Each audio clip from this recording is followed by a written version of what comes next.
Jibril alaihissalam datang ke rumah tersebut dan membuka atap. Ini mulianya Nabi. Bukanya atap, tidak jatuh pun pasir daripada atap tersebut kepada Nabi SAW sebab nak memuliakan Nabi. Ambil Nabi perginya dekat mana? Perginya dekat Masjidil Haram. Maka didatangkan kepada Nabi satu binatang nama dia burak. Burak ini adalah berwarna putih dan dia adalah binatang tunggangan sekalian para Nabi. Nabi-Nabi dulu pun naik juga binatang, kan? Tunggangan. Bukan Nabi Muhammad SAW. Di antara yang menaikinya adalah Nabi SAW. Berwarna putih dan ia itu lebih tinggi daripada keldai. Lebih tinggi daripada keldai dan lebih kecil daripada baral, katukan daripada kuda dengan keldai. Itu baral. Dan dia ada sayap. Dia ada sayap. Tapi bukan, hati-hati, bukan gambaran yang ditulis oleh seseorang yang diletak dekat rumah dia. Ada gambar sayap macam kuda, macam baral tadi. Kemudian ada kepala wanita ataupun kepala budak perempuan, dan dia kata itulah burak. Ada nampak tak orang muda-mudanya tu? Oh, minta maaf, sebahagian daripada orang bangsa India yang Muslim yang tak lagi, dia kata dia lukis yang itu. Tak, bukan kepala dia wanita, tak. Dia kepala binatang. Dan kelajuan dia sejauh mata memandang, kaki dia akan sampai terus. Kita ni macam saya lah, tuan punya tu, kalau bawa kereta kat highway depan tu tak sampai. Sekarang highway sendiri pun tak sampai. Burak ni pandangnya sampai kaki. Allah. Ketika mana burak ini sampai di depan Nabi SAW, maka burak ni dia mengelupur. Bukan mengelupur, dia tak duduk dia. Sebab apa? Sebab dia gembira bahawa yang paling mulia daripada kalangan makhluk naik di atas binatang tunggangan, iaitu burak. Lalu Jibril mengatakan, duduk diam senyap-senyap, bahawa sesungguhnya yang naik di atas kamu ini adalah semulia-mulia ciptaan Allah. Maka meneruskanlah perjalanan Nabi Muhammad bersama dengan Jibril alaihissalam. Di mana tempat yang mula-mula dia singgah? Siapa tahu pula? Wah, hadiah ni. Open juga. Api bateri lah kena wallah. Ada buat. Masya Allah, Madinah. Tapi Yathrib lah nama tu ketika itu. Nabi SAW berhenti di satu tempat yang mana subur tanahnya, banyak pokok-pokok. Lalu diperintahkan kepada Nabi Muhammad salat 2 rakaat. Selepas daripada salat, ditanya kepada Nabi Muhammad, tahukah kamu di mana kamu salat? Inilah Yathrib, tempat yang kamu akan hijrah. Yang ini selepas pada itu dibuka nama kepada Madinah. Pergi pula tempat yang keduanya, iaitu tempat Turi Saina. Orang kita sebut Tur Sina, bukan Turi Saina, itu nama dia.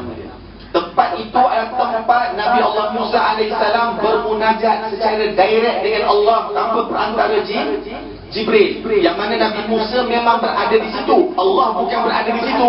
Kita faham?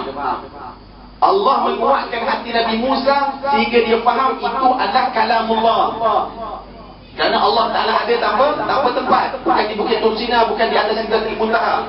Nabi Muhammad meneruskan perjalanan, berhenti di satu tempat lagi. Solat juga, iaitu di kota Madian, iaitu kota Nabi Allah Shu'aib alaihissalam. Solat juga 2 rakaat. Kemudian berhenti di satu tempat lagi, iaitu Baitul Laham, iaitu tempat kelahiran Nabi Isa alaihissalam. Kemudian sampailah Nabi Muhammad SAW, iaitu di tempat yang disebut Al-Aqsa. Diperintahkan semua Nabi-Nabi hadir ketika itu. Semua Nabi. Nabi Isa yang berada di langit yang kedua diperintahkan turun. Faqaddamani Jibril fa'amamtuhum. Maka Jibril menyuruh aku untuk duduk dekat depan dan menjadi imam kepada sekalian para Nabi. Menjadi dalil Nabi penghulu kepada sekalian para Nabi. Dan Nabi bersabda, Ana sayyidu waladi Adam wala fakhr.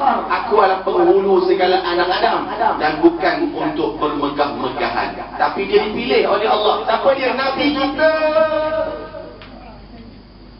Nak beritahu kita kena rasa mulia. Allah Ta'ala memuliakan Nabi Muhammad sallallahu alaihi wasallam. Kemudian ditambahnya akan burak, di mana tempat tambak itulah juga para nabi, situlah juga ditambak kalau sebelum-sebelum ini. Maka kisah yang keduanya adalah Mi'raj. Panjang pula Mi'raj, tapi saya ringkas. Mi'raj ini adalah naik ke langit. Itu berapa yang bulan jadi?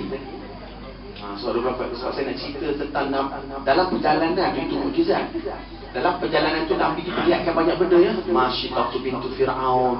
Kemudian tengok orang yang menanam dapat hasil terus 2 hari. Kemudian orang yang tinggal solat dipecahkan kepala dia. Cerita dia panjang, itu akan datang kita cerita insyaAllah. Nak menunjukkan sebahagian malam tu banyak peristiwa. Mi'raj. Mi'raj dengan Nabi Muhammad sallallahu alaihi wasallam. Apa makna Mi'raj? Mi'raj ini tangga. Kena faham. Nabi naik tangga ke langit. Tangga tu, subhanallahil azim, setiap satu tapak dengan tapak yang kedua zahab fiddah, zahab fiddah. Apa zahab fiddah? Emas perak, emas perak, emas perak, emas perak, sampailah ke langit yang pertama. Begitulah seluruh. Mulianya Nabi naik ke langit, menaiki tangga emas dan juga perak. Mulialah. Naik yang ke atas, ringkas ini jumpa dengan Nabi Adam AS. Selepas daripada solat tersebut, Nabi jadi solat bersama dengan para Nabi. 7 dan 8 Nabi itu diperintahkan naik ke langit. Nabi Isa dia akan naik semula ke tempat dia beserta dengan sepupu dia, iaitu Nabi Allah Yahya AS. Nabi naik yang pertama berjumpa dengan Nabi Adam AS. Naik yang kedua jumpa dengan Nabi Isa dan juga Nabi Yahya. Naik yang ketiga jumpa dengan Nabi Yusuf. Adalah perbualan dia banyak. Kemudian naik yang keempat bertemu dengan Nabi Idris. Yang kelima naik jumpa dengan Nabi Harun AS. Yang keenam jumpa dengan Nabi Musa AS. Naik yang ketujuh jumpa dengan Nabi Allah Ibrahim AS. Satu amalan yang Nabi Ibrahim suruh Nabi Muhammad beritahu kepada umat dia. Siapa umat dia? Kita lah. Agar mengamalkan ini ketika mana Mi'raj. Nabi Ibrahim kata, "Mur ummatak," perintahkan umat kamu agar mengamalkan akan zikir ini. Kerana ia adalah tanaman kamu, tanaman umat kamu di dalam syurga. Dalam syurga. Allah. Dalam syurga ni tanaman kita. Apa yang aku nak suruh umat aku tanam dalam syurga? Suruhlah mereka itu membaca tanaman ini. Dan inilah tanaman mereka dalam syurga. Baca sama-sama dengan saya. La haula wala quwwata illa billah. Itu lafaz dia. Lafaz hadisnya macam itu. Kalau nak sambung pun tak ada masalah. La haula wala quwwata illa billahil aliyyil azim. La haula wala quwwata illa billahil azizil hakim. Ada riwayat al-azizil hakim. Yang pertama syarat dia, akidah kena betul, sebutan kena betul. Dengan la haula wala quwwata illa billah. Huruf ha tu jelas dan panjangkan 2 harakat nama Allah. Kerana itu tanaman dalam syurga.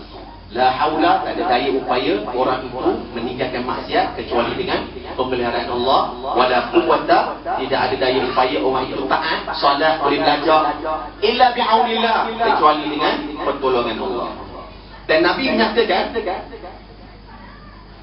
dia panggil kelebihan zikir ini litis'ina da'an, dapat menyembuhkan, dapat ni janji Nabi, dapat menyembuhkan 90 penyakit. Orang Melayu kita ada apa? 20. 3 pun ada. 3 ni selalu 3 serangkaian. Datuk, tinggi, cek.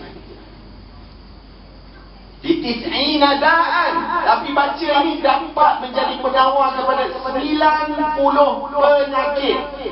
Wa aqalluhu, Nabi kata alhammu. Daripada 90 tu, yang paling sedikit sekali adalah kegelisahan. Risau